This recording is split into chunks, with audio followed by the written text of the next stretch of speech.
We're interviewing Julia Hayes. It is April 7th, 2003. We're at the Peabody Public Library. My name is Janet Skank. I'm the director of the library. Julia was married to a veteran who was in the Air Force, served during the Vietnam War, and he served in a lot of different places in the United States, in Korea, and Puerto Rico. Julia,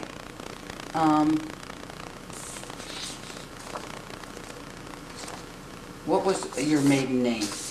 Pottinger.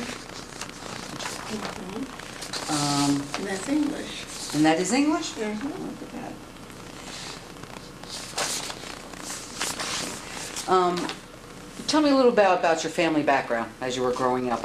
Well, your family, your occupation that they were in, or?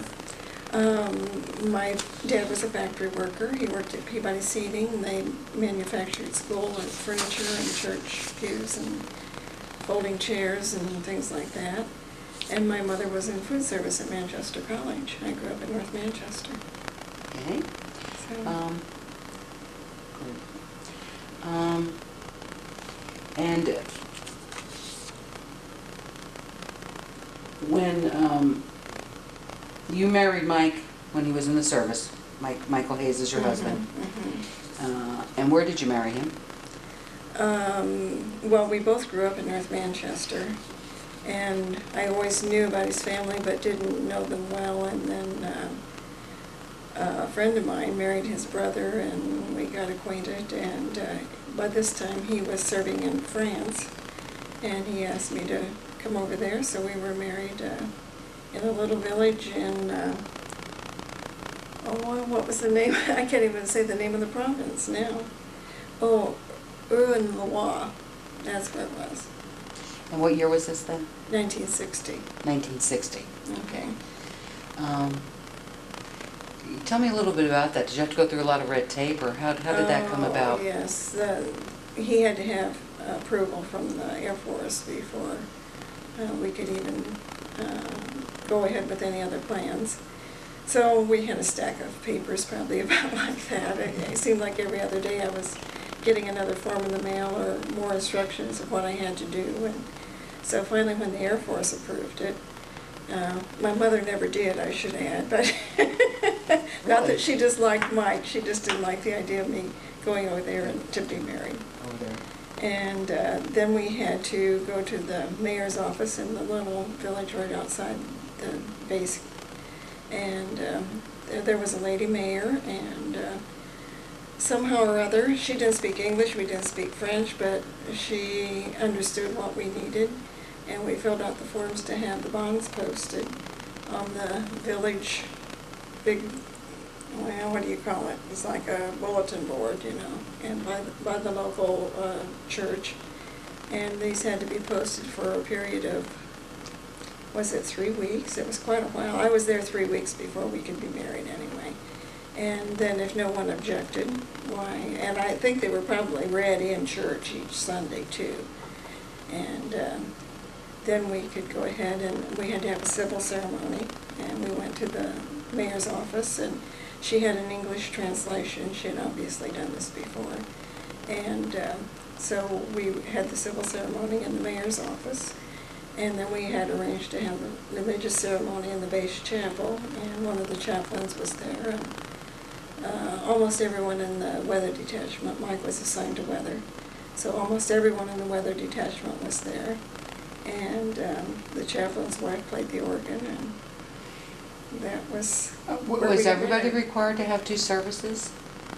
I think so, yes. I think the French probably were. They probably had to have the civil ceremony before they went to the church for their... And then did you get to stay in France after the ceremony? Yes, we got married in April of 1960. And the base was closed early because they were just, I think it was an economy thing. And Mike could have transferred to another base, but he would have extended his assignment by 2 years, which I would have liked because I would have liked to see more of Europe. But he was ready to come home, and so he elected to come back to the States. But we were there until, I was there until March then of '61, so I was there just short, 2 weeks short of a year. And he had been there from August of '59 until April of '61. What kind of things did you do while you were in France? Oh, we spent a lot of weekends in Paris, and just seeing the sights and doing what all the tourists do, and we would drive around as far as we could drive in the car for a weekend. And since Mike was almost the only airman in his detachment who had a car, we rarely went anywhere alone. We almost always had 1 or 2 single guys with us. But we went up to the English Channel and saw the area along the north coast, and never did as much as we really would have liked to because of limited time and funds. But he did take leave in September, and we went to Munich, and we went to Oktoberfest and drove down into Switzerland and spent about 10 days. Did a lot of traveling around, sightseeing while you were there. After France, where'd you go? Homestead Air Force Base. Homestead. We were there for 3 years, and that's where David was born. And we lived on the base. We were in quarters, Okay. which was nice because it was nicer housing than we could have afforded off base. And how many children do you have? 2 sons. 2 sons. Mhm. David was born in Florida. Mhm. And then after Homestead, Mike went to Korea for 13 months. So were you able to go with him? No. Okay. I could have, and I couldn't stay in base housing with him gone, so I elected to come back and to North Manchester. Okay. And David was a year old, and wasn't easy to find a rental in North Manchester at that time. I think there's lots more of them now, but did find a little house that I could rent, and that's where we lived while Mike was gone. And while Mike was in Korea, did you work outside the home, or No, I didn't. you were able to stay home and Mhm. stay with them? Mhm. They didn't have, child care was difficult to come by. They didn't have any kind of, like a daycare or Mhm. anything like that in North Manchester at that time. And my sister-in-law offered to keep him, but he was allergic to cats and many other things, and they had 2 cats in the house, and I knew that wouldn't work. Where was your other son born then? He was born at Chanute in Rantoul, Illinois. In Illinois. Yeah. Yes. Okay, and when was that? November of '66, so David was 3.5 when Joe was born. Okay. During the major part of the Vietnam War, then Mike was in the States then? He was in Korea actually when the United States got involved. Okay. And at one time he thought he would be sent there, but Mhm. Fortunately he was able to finish his tour in Korea. In Korea. Mhm. Good.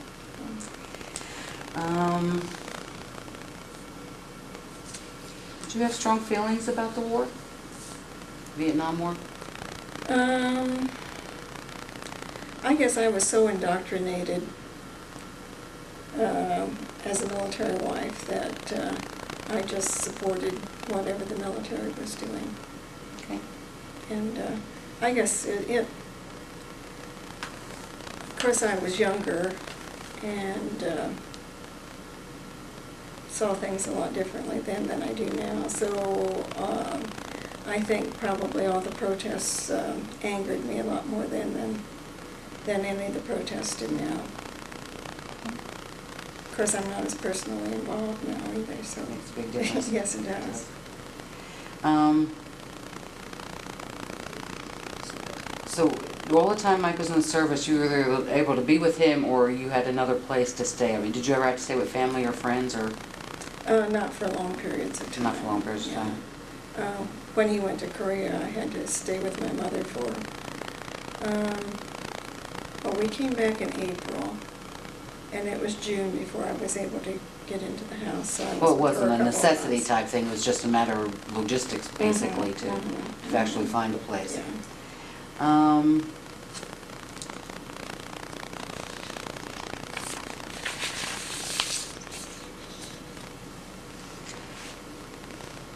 you think that Mike being in the service, how did that really affect your lives?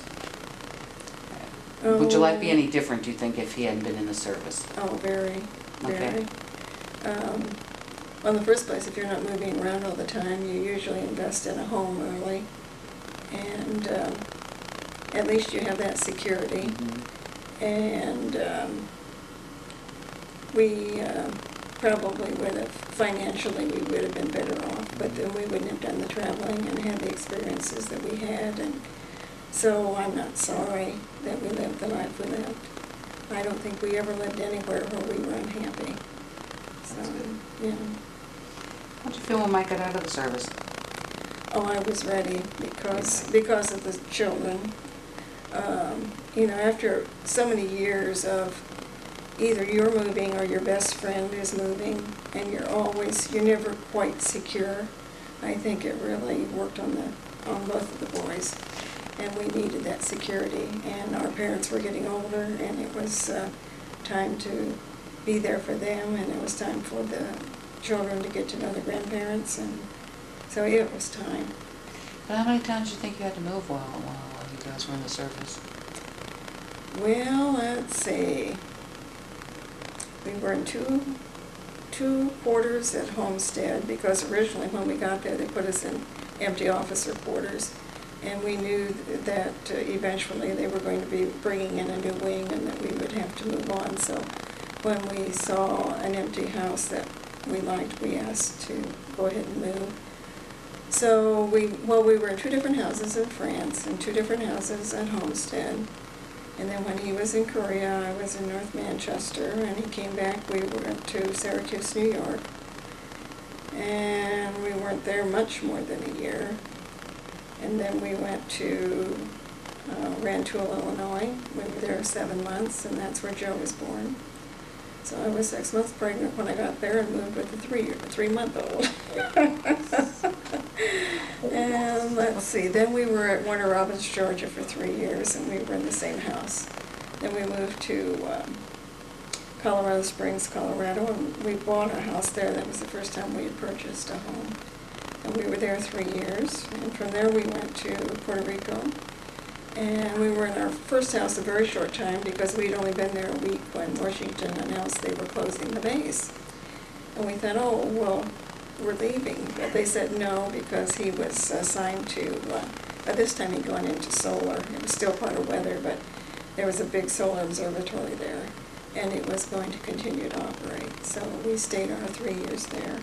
But all of the military people who stayed and federal employees were moved into one housing area, and then they put a big fence around it, so we were sort of living in a compound. And the rest of the base was released eventually to the Puerto Rican government. Did a lot of traveling.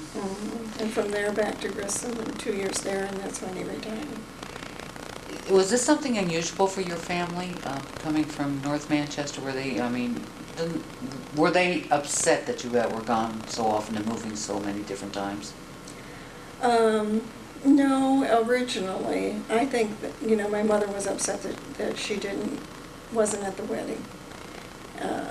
She wasn't angry about it, but it bothered her. Mm-hmm. And beyond that, I don't think it bothered them that much, because they liked Mike. They appreciated what he was doing, and they were able to visit us. I think everywhere we lived. That would make a difference, yeah. Wouldn't it, if they were able to come see you a lot? Mm-hmm. Were there any kind of special activities, like entertainment or other groups or something, organizations you belong to, connected with the military? Well, the Weather Wives always got together once a month and had a social gathering, and of course you just had other couples that you met with, and we always went to chapel, and I was always active in the Protestant women's group, but that was about it. Go to the base always had organized baseball games, and you'd find someone to play tennis with, and a little world unto itself then. Yeah. Okay.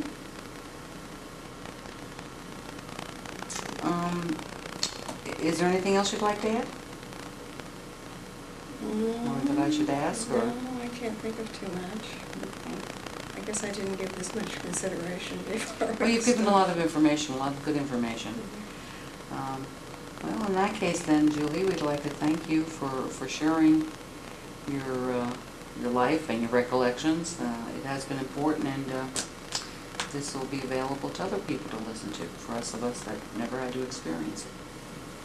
Thank you. Thank you.